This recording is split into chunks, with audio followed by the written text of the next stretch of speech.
हिंदी कहानियाँ। एक बार की बात है, संग्रामपुर नगर में लोग बहुत ही खुशी खुशी शांति पूर्वक अपना जीवन व्यतीत करते थे। उस नगर में 4 ब्राह्मण भी रहते थे। चारों ब्राह्मण एक दूसरे के मित्र थे। वे सभी एक साथ एक ही गुरुकुल में दीक्षा लेने जाया करते थे और अपने गुरु का बहुत ही आदर सम्मान करते थे।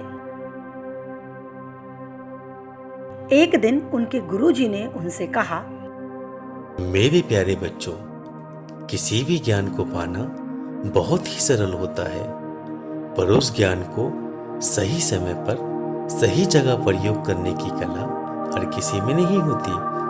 तुम्हें इसका सही उपयोग भी आना चाहिए। चारों ब्राह्मणों ने अपने गुरु की बात बड़े ही ध्यान से सुनी और वहां से चल दिए। उन चारों में से 3 ब्राह्मणों ने ज्ञान का भंडार अर्जित कर लिया था और कुछ विद्याएं भी सीख ली थी, पर उनमें से सबसे छोटा ब्राह्मण कुछ खास ज्ञान या कोई विद्या नहीं सीख पाया था। इसी कारण बाकी के तीनों ब्राह्मण उसका बहुत ही मजाक उड़ाया करते थे, पर वो कभी उन तीनों की बातों का बुरा नहीं मानता था। उसने अपने गुरुजी से कहा, गुरुजी, मैं भी अपने ज्ञान को बढ़ाना चाहता हूँ। कृपया आप मेरा मार्गदर्शन करें। गुरुजी ने कहा, कोई भी कार्य करने से पहले उस पर सोच विचार करना चाहिए। ऐसा करने से तुम्हें हर कार्य में सफलता मिलेगी।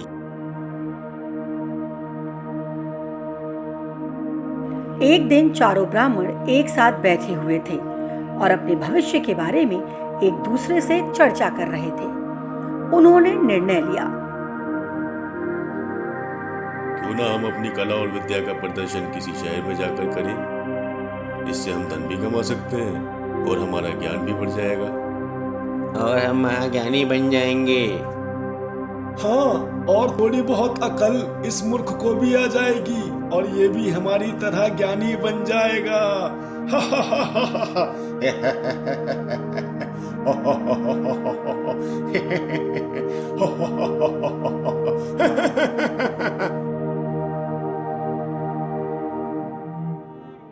चारों ब्राह्मणों ने अपना अपना सामान लिया और एक साथ शहर की ओर चल दिए।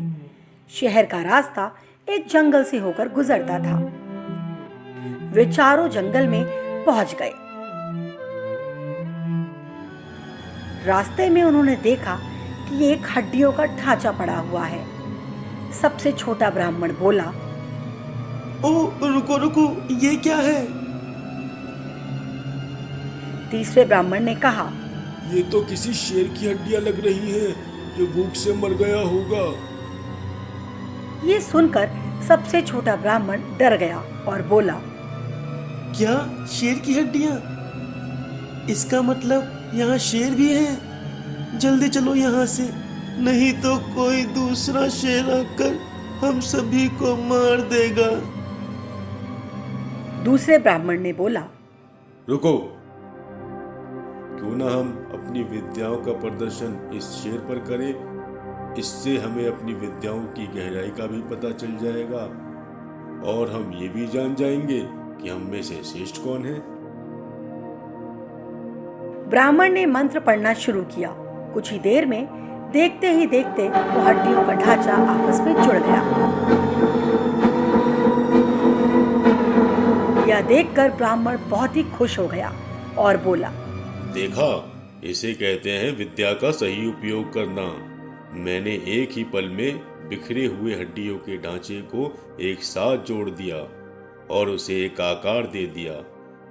अब तुम्हारी बारी, तुम इस ढांचे को एक रूप प्रदान करो। तीसरे ब्राह्मण ने भी मंत्र पढ़ना शुरू कर दिया। देखते ही देखते उस हड्डियों के ढांचे को एक शेर का रूप मिलना शुरू हो गया।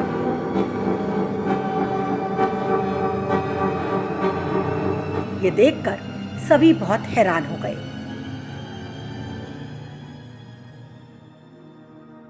तीनों ब्राह्मण बहुत ही खुश थे, पर सबसे छोटा ब्राह्मण अभी भी डरा हुआ था।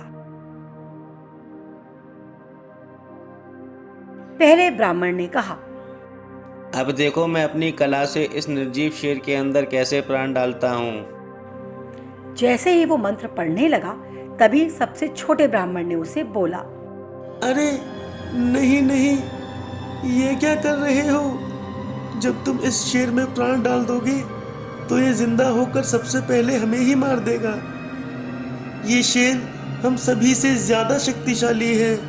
इस शेर को जिंदा मत करो। गुरुजी ने भी तो यही बोला था ना कि कोई भी काम बिना सोचे समझे नहीं करना चाहिए। तुम सब भूल गए क्या?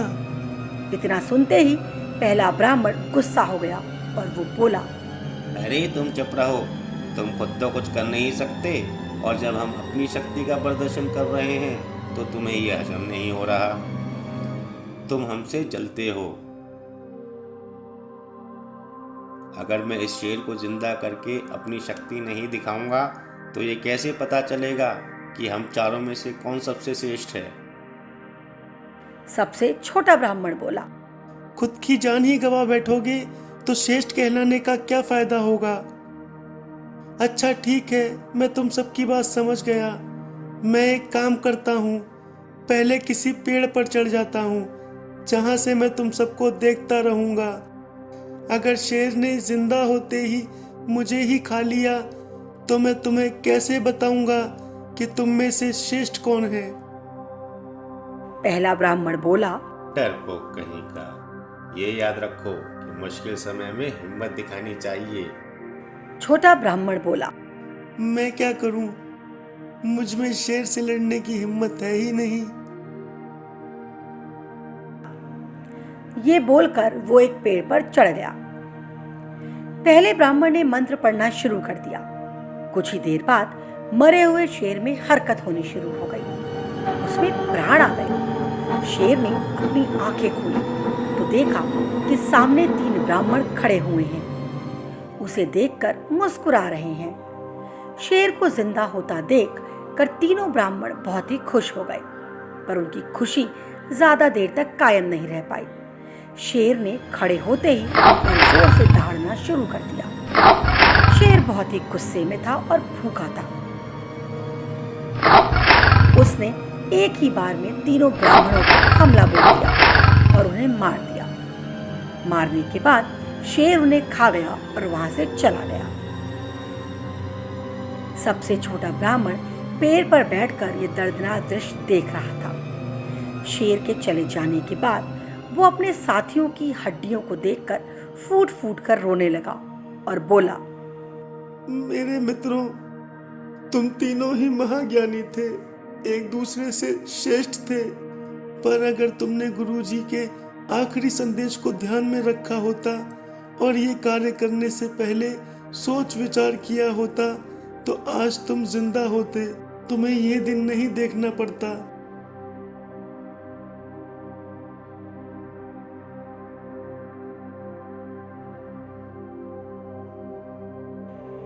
हमेशा याद रखिए कि बुद्धिमान और श्रेष्ठ वही होता है जो हर कार्य सोच समझ कर करे। बिना सोचे समझे किए गए कार्य में हमेशा नुकसान होता है।